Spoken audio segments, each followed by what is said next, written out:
가장 최근에 저희가 한 일 중에서 이제 저희가 운영하고 있는 레스토랑을 시민 기업의 형태로 뭔가 일반 시민들에게 주주로 참여할 수 있는 기회를 부여하고 같이 좀 회사를 운영할 수 있는 모델을 만들고자 그런 시도를 최근에 했거든요. 그래서 그런 부분도 좀 마지막 부분에 좀 더 말씀을 드릴 수 있을 것 같습니다.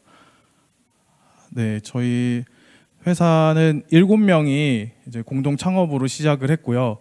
저희가 빌드라는 회사를 만들었던 이유, 지금까지 활동하는 이유는 크게 두 가지의 고민에서 시작을 했어요.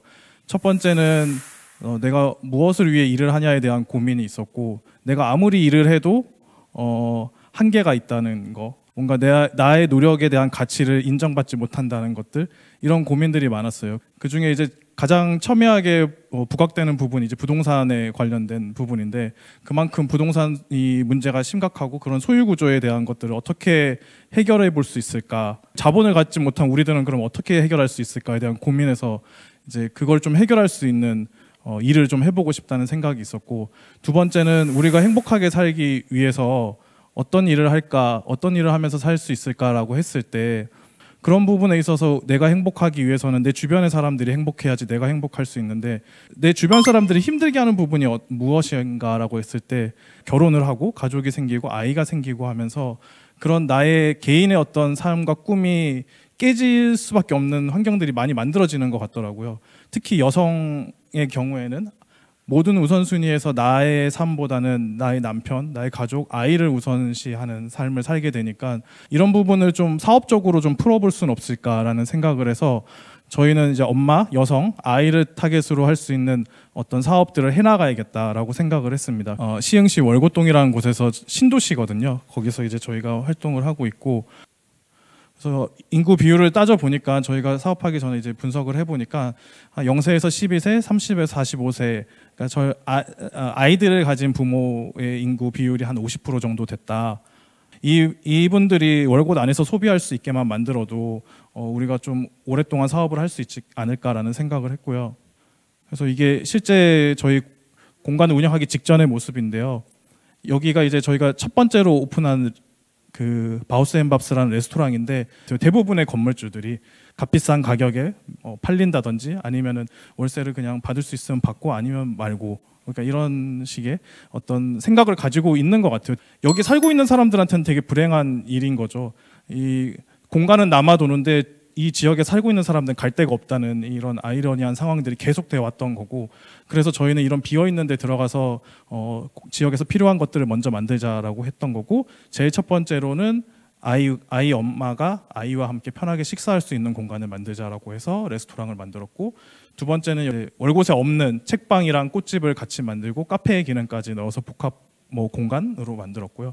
그리고 여기는 신축 건물인데도 5년 동안 비어 있었어요. 그래서 여기 안에는 아이들이 좀 놀 수 있는 실내 놀이터가 좀 동네에 필요하지 않을까라는 생각에서 실내 놀이터를 만들었고요. 그래서 이쪽 해안가 쪽에서 4군데 가게를 운영을 하고 있고요. 어떻게 하면 지속 가능할 수 있냐에 대한 부분은 지역이랑 연결이 되는 부분이 필요하다.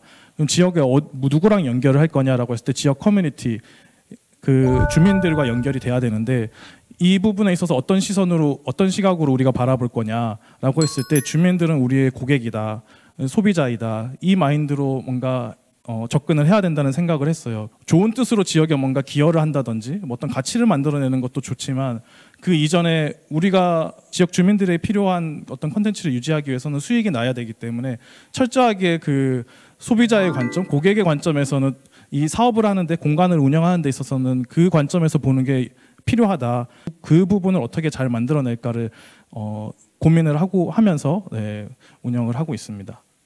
그래서 저희는 좀 자연스러움, 어떤 계절에 따라서의 식재료를 활용을 한다든지, 기본에 충실한다든지, 음식점이면 음식 맛이 일단 제일 중요한 거고, 그 가치가 제일 중요한 것이기 때문에 그것을 먼저 잘 만들어 놓은 다음에 지역 주민과의 뭔가를 한다든지 하는 게 필요하지 않나는 생각을 가지고 있고, 그리고 지역의 커뮤니티랑은 계속 연결을 해야 된다는 부분을 생각을 하고 있습니다. 아이가 살기 좋은 동네가 됐을 때 누구든지 살기 좋은 동네가 되더라고요.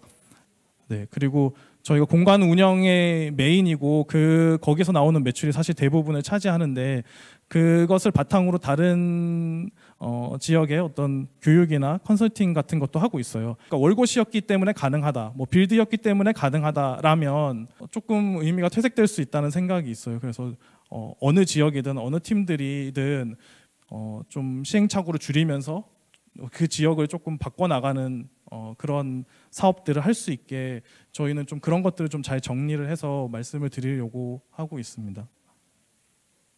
그리고 제일 중요한 부분인데 저희 레스토랑이 처음에 오픈했을 때 수요일마다 어머님들이 모이셨어요. 그래서 대관비를 따로 안 받고 커피 한 잔씩 무료로 드리면서 아이 이야기 하지 말고 내 이야기하는 시간을 좀 가졌으면 좋겠다. 그래서 일주일에 한 번씩 모이시기 시작했고 10분 정도가 계속 모이셨어요. 그러다가 이제 본인들이 얘기를 하다 보니 이제 하고 싶은 것들이 생기는 거예요. 동네에 대한 이야기도 하고 아이 교육에 대한 이야기도 하고 뭐 본인 개인의 삶의 꿈에 대한 이야기도 하면서 배우고 싶었던 거, 뭐 즐기고 싶었던 것들, 월고시여서 좀 힘들었던 부분들을 그 사람들이 모여서 이제 이야기하기 시작한 거죠. 그러다가 작년에는 이제 주민제한 공모 사업까지 본인들이 이제 그거를 신청을 하셔가지고 사업을 따서 500만 원의 예산을 가지고 뭐 아이들과 1박 2일 역사 탐방을 간다든지 좋은 강연을 듣는다든지 저희한테 대관비 이제 주시면서 이제 그 안에서 뭔가 행사도 직접 기획을 하신다든지 이런 것들까지 이런 수준 뭐 이런 활동까지 하시게 된 상황까지 온 거예요. 그래서 지역에서 뭔가 이렇게 활동하는 팀의 어떤 성장도 중요하지만 지역 주민들의 그런 뭐 움직임, 변화 이런 것들도 같이 맞춰줘야 저희도 같이 저희도 같이 클 수 있다는 생각이 있거든요. 네, 그래서 저희는 단순히 뭐 가게를 하나를 한다든지 교육 사업을 한다든지라기보다는 이 좀 인프라를 만들 수 있는 어떤 생태계를 만드는데 좀 필요한 부분들이 뭐가 있을까라는 생각에서 계속 하고 있고요. 그렇게 다 할 수는 없다. 우리가 다 할 수는 없으니까 그 안에서 우리가 그러면 좀 더 좁혀서 할 수 있는 것들이 뭘까에 대한 고민을 많이 하고 있는 단계입니다. 네. 그리고 이제 뒤에 자산화에 대한 부분은 좀 짧게만 말씀을 드리고 넘어가겠습니다. 그 시흥시가 그래도 조금 알려진 게 시민자산화라는 타이틀로 좀 알려진 거는 보통의 방식이랑 조금 다른 방식이었던 것 같아요. 첫 번째 사업으로 저희가 활동하고 있는 월곶에서 이제 공간을 하나 매입을 한 거죠. 아까 말씀드린 실내 놀이터 공간을 먼저 매입을 했던 거고 그 공간을 운영을 하는 데 있어서 공간을 운영하는 팀과 그 지역의 주민들이 다시 이 부동산을 매입할 수 있는 것에 적극적으로 노력을 하겠다. 시랑 그 운영하는 팀이랑 같이 그런 시민자산화 시범사업의 모델을 만드는 데 있어서 한번 해본다라는 어떤 그런 협약을 맺고 시작을 했고요. 그 과정 안에서 사실은 뭐 5년이 지난 뒤에 우리가 주민들이랑 이걸 사자 해서 주민분들에게 투자해 주세요라고 한 번에 얘기하면 사실은 이게 쉽지 않기 때문에 공간 운영 비용이 들어가는 거에 있어서는 주민분들에게 이제 펀딩을 받아서 요거는 이제 엄밀히 말하면 투자라기보다는 이제 대여의 방식, 이제 상환을 다시 해드리는 방식으로 그런 것들을 몇 번을 진행을 했었어요. 그리고 단순히 이제 부동산 자산을 같이 소유한다는 것 에서 그치지 않고 그 공간을 같이 만들어 나가는 거 안에서도 그래서 뭐 간판을 만들 때도 아이들이 직접 손도장 찍은 거나 그림 그린 걸로 이제 같이 간판을 만들었고요. 이 공간에 대한 애착을 좀 갖고 어떤 추억을 가질 수 있게 계속 관계를 만들어 나가기 위해서 노력을 하고 있습니다. 그 마지막으로 이제 어떤 이런 움직임, 민간협력형 자산화를 하는 데 있어서 조금 고민이 되었던 부분들이 있어요. 사실은 이게 이미 공유재산이기 때문에 이것을 왜 또 이미 시민들이 낸 세금으로 만들어낸 어떤 공간이고 한데 왜 또 시민들이랑 이걸 다시 사야 될까? 뭐 꼭 그 방식만이 맞냐에 대한 고민을 한 거죠. 그래서 장기, 중기, 임차의 방식으로 운영을 할 수는 없을까? 10년이든 20년이든 운영할 수 있게 만들어주면 굳이 이렇게 우리가 고생을 하면서 법적 근거도 없는 일들을 해나가지 않아도 되지 않을까라는 그런 생각을 했고 두 번째는 공공성의 어떤 기준이 되게 애매한 부분인 것 같아요. 내가 선택을 해서 살고 있지만 거기에 즐길 수 있는 상업 공간이 많이 부족하다라고 했을 때 이건 너가 선택을 해서 여기 살고 있으니 너의 책임이다라고만 말할 수 있을까에 대한 부분 이런 것들은 공공에서도 어느 정도 기반을 만들 수 있는 여가 생활을 즐길 수 있는 뭐 그런 공간들을 만드는데 어느 정도는 같이 고민을 해야 되지 않나라는 생각 그런 생각이 들었고, 그런 게 좀 더 명확해진다면은 그런 조례를 만든다든지 하는 데 있어서도 조금 더 쉽게 공공에서도 만들 수 있지 않을까라는 생각을 하고 있습니다. 이상 마치겠습니다. 네.